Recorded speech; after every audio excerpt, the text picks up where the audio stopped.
불길에 휩싸인 항공기가 지상으로 추락합니다. 러시아의 AOC 공중 조기경보 통제기가 우크라이나군의 미사일 공격으로 격추됐습니다. 러시아 최대 규모의 제철소인 노브리페츠크 공장에선 드론 공격으로 불길이 치솟았습니다. 러시아의 우크라이나 침공 2주년을 하루 앞두고 충돌이 이어진 겁니다. 두 나라는 잇따라 전투 의지를 강조했습니다. 푸틴 러시아 대통령은 조국 수호자의 날을 맞아 헌화한 뒤 전선에 투입된 러시아군을 격려했습니다. Вы наши подлинные народные герои. И будем делать все возможное, чтобы вы смогли выполнить поставленные перед вами задачи. 젤렌스키 우크라이나 대통령도 덴마크에서 F-16 전투기 조종 훈련을 받고 있는 자국 공군의 모습을 공개했습니다. 그러면서 미 하원에 계류 중인 600억 달러 규모의 우크라이나 지원 예산안을 통과시켜달라고 호소했습니다. Нерядовий, він має фундаментальне значення для нашого захисту і з точки зору його змісту, і з точки зору того, який сигнал дає світу підтримка чи не підтримка цього пакету. 전쟁 발발 후 러시아가 우크라이나 영토의 20%가량을 차지한 상황. 미국과 유럽연합은 전쟁 발발 2주년과 나발리 사망 등 러시아의 인권 침해를 이유로 전쟁 발발 후 최대 규모의 제재를 발표했습니다. That's why I'm announcing more than 500 new sanctions in response to Putin's brutal war of conquest, in response to Alexei Navalny's death. 500개 이상의 기업 등이 포함된 에너지 산업과 군산 복합체를 겨냥해 러시아의 전쟁 수행 능력에 타격을 주는 게 목표입니다. 전쟁이 길어지면서 북한의 무기 수출도 쟁점이 되고 있는 가운데 북한과 러시아의 군사 협력이 한반도 안보에 위협이 될 거란 우려도 커지고 있습니다. MBC 뉴스 이덕영입니다. 러시아의 우크라이나 침공 2년을 맞아 열린 볼로디미르 젤렌스키 우크라이나 대통령의 기자회견. 젤렌스키 대통령은 이 자리에서 자국 군인 사망자 수를 공식적으로 처음 확인했습니다. 31 тисяча українців загинуло, військових загинуло в цій війні. 그동안 우크라이나와 러시아 양국은 상대방이 선전에 활용할 것을 우려해 병력 손실 규모를 기밀로 다뤄왔습니다. 주요 외신들은 그동안 내부 소식통 등을 인용해 군 사망자 수를 추정해 왔을 뿐입니다.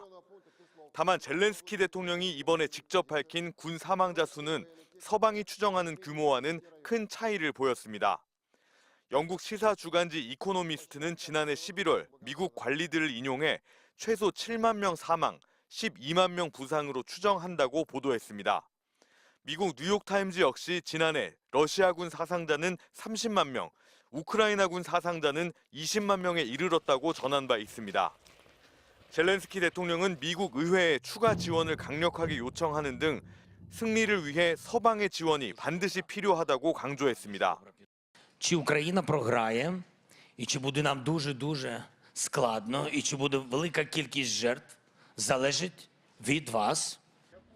전쟁이 2년을 넘어서면서 외교적 해법을 촉구하는 목소리도 이어졌습니다.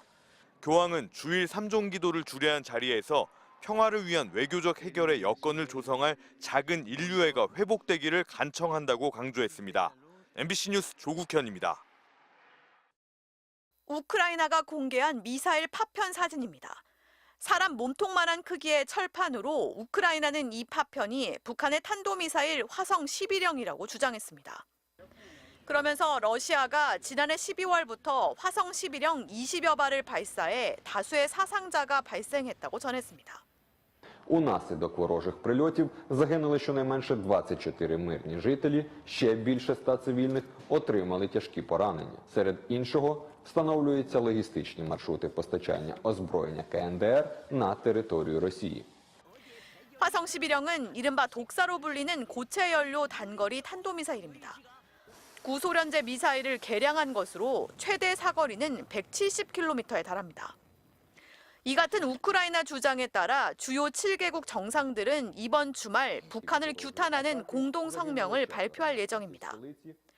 관련한 대북 제재 역시 이어지고 있습니다. 영국은 러시아로 북한산 무기를 옮기는 데 관여한 해운업체 등에 대해 제재를 부과했고 유럽연합도 24일 발표할 대러시아 제재에 처음으로 북한을 포함시키기로 했습니다. 하지만 공고해진 북러 관계를 바탕으로 북한의 자신감이 한층 높아지면서 도발 수위 역시 커질 수 있다는 분석이 나옵니다. 북러 간의 군사협력이 미국에 대응하는 어떤 새로운 질서의 이제 중심축이다. 이렇게 이제 북한은 보는 거죠. 거기에 따른 이제 북한의 도발에 대한 자신감도 이전에 비해서 훨씬 강해졌고, 발발 2년을 맞아 우크라이나 전쟁 중단을 촉구하는 성명을 낸 유엔 인권 최고대표는 확인된 민간인 사상자 3만 400여 명 중 91%가 포탄과 미사일에 의해 숨졌다고 밝혔습니다. MBC 뉴스 홍윤선입니다.